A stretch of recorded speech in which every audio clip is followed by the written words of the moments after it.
बिस्मिल्लाहिर्रहमानिर्रहीम। अस्सलामु अलैकुम वरहमतुल्लाहि वबरकातुहू। आज हम बना रहे हैं कैपुचिनो। अगर आपको हमारी वीडियो अच्छी लगे तो लाइक करें और हमारे चैनल को सब्सक्राइब करें। तो शुरू करते हैं। बाउल में 4 टेबल स्पून चीनी डालेंगे। 4 टेबल स्पून काफ़ी। 4 टेबल स्पून गर्म पानी डालेंगे और इसको क्रीमी होने तक बीट करेंगे।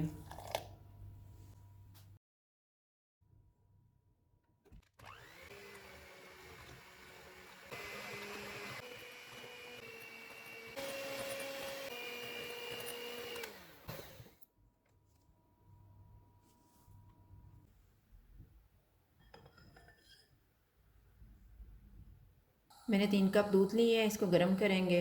दूध को गर्म करते हुए फेंटेंगे ताकि इसकी जाग बन जाए। दूध को उबाल आ गया और जाग भी बन गई है। अब हम चूल्हा बंद कर देते हैं। कप में कॉफ़ी डालेंगे।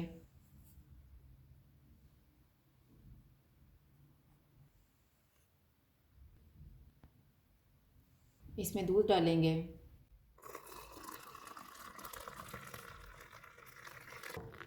इसको मिक्स करेंगे।